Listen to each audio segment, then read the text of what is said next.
बहुत प्राचीन समय की बात है। हिमालय की तलहटी में फैला हुआ एक विशाल वन था, नीलवन। यह वन जितना सुंदर था, उतना ही रहस्यमय भी। नीलवन में हर प्रकार के जीव रहते थे। हिरन, हाथी, पक्षी, भालू, भेड़िए और सबसे ऊपर था वनराज्य का सिंह, मौन सिंह। उसका नाम मौन इसलिए पड़ा क्योंकि वह बहुत कम गरजता था। उसकी आंखों में क्रूरता नहीं, बल्कि गहरी स्थिरता थी। वह न तो अनावश्यक शिकार करता, न ही अपनी शक्ति का दिखावा। उसके रहते जंगल में संतुलन बना रहता था। मौन सिंह का स्वभाव। मौन सिंह की सबसे बड़ी विशेषता थी संयम। वह जानता था कि जिसे अपनी शक्ति पर विश्वास हो, उसे हर समय दहाड़ने की आवश्यकता नहीं। जब कोई पशु गलती से उसकी सीमा में आ जाता, तो वह केवल अपनी आंखें उठाकर देखता, बस उतना ही, और सामने वाला डर से कांप उठता।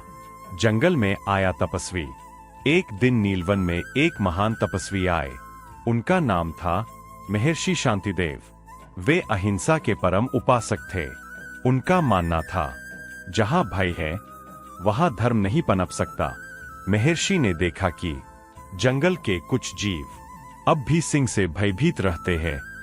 हालांकि सिंह ने कभी उन्हें हानि नहीं पहुंचाई थी। महर्षि का उपदेश। महर्षि शांतिदेव ने मौन सिंह को बुलाया। उन्होंने कहा, वत्स, तुम धर्मात्मा हो, पर तुम्हारी उपस्थिति मात्र से प्राणी भयभीत हो जाते हैं। यदि तुम सच्चे अहिंसक हो, तो भय का त्याग भी करो।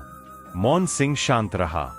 महर्षि बोले, मैं तुम्हें वचन देता हूं, यदि तुम अपनी शक्ति का प्रदर्शन छोड़ दो, तो तुम्हें महान पुण्य प्राप्त होगा। सिंह का निर्णय। मौन सिंह ने विचार किया। उसके मन में आया, यदि मेरी मौन दहाड़ भी किसी को डराती है, तो शायद मुझे और भी शांत होना चाहिए।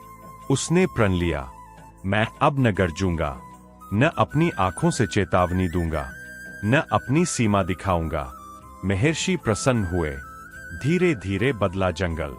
पहले कुछ दिन सब ठीक रहा, फिर एक बदलाव आया। छोटे जानवर अब सिंह के सामने निडर होकर आने लगे। फिर कुछ चालाक लोमड़ियां उसके भोजन पर अधिकार जमाने लगीं।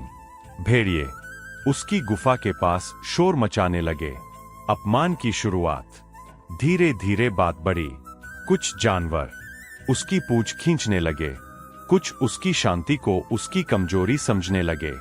एक दिन कुछ युवा हाथियों ने उसके सामने हंसते हुए कहा, यह अब राजा नहीं रहा, यह तो सिर्फ एक बूढ़ा साधु है। सिंह का मौन दर्द। मौन सिंह चुप रहा। उसने सोचा, यह सब सह लेना ही अहिंसा है। पर जंगल में अराजकता फैलने लगी। कमजोर जानवरों पर अत्याचार बढ़ा। शक्तिशाली जीव मनमानी करने लगे। जंगल का पतन। अब जंगल में न्याय नहीं रहा। जिसे जितनी ताकत मिली, वह उतना अत्याचार करने लगा। और सबके मन में एक ही बात थी, राजा कमजोर हो गया है। सिंह का अंतर्मन। एक रात मौन सिंह गुफा में बैठा था। उसकी आंखों से आंसू गिर रहे थे। वह बुदबुदाया, क्या मैंने धर्म का अर्थ गलत समझ लिया? महर्षि की वापसी। कुछ समय बाद महर्षि शांतिदेव फिर आए। उन्होंने जंगल की दुर्दशा देखी। उन्होंने मौन सिंह को देखा, दुबला, शांत, घायल।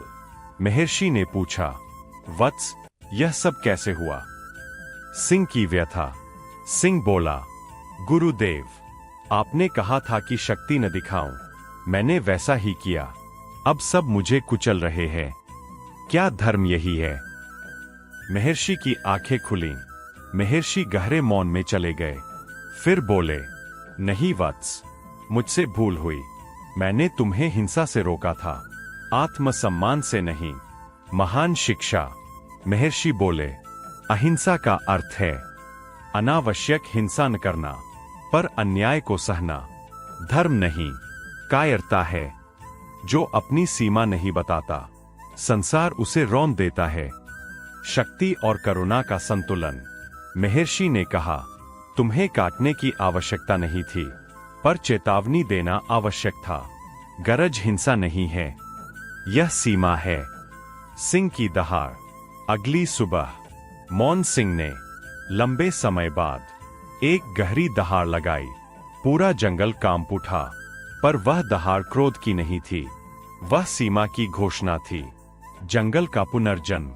सब समझ गए, राजा अभी जीवित है। अत्याचार रुका, संतुलन लौटा, कमजोर सुरक्षित हुए।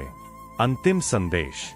महर्षि शांतिदेव ने कहा, याद रखो, जो बहुत झुकता है वह कुचला जाता है, जो केवल कठोर है वह अकेला रह जाता है, पर जो करुणा और शक्ति दोनों को संतुलित रखता है वही पूजनीय बनता है। कथा का सार।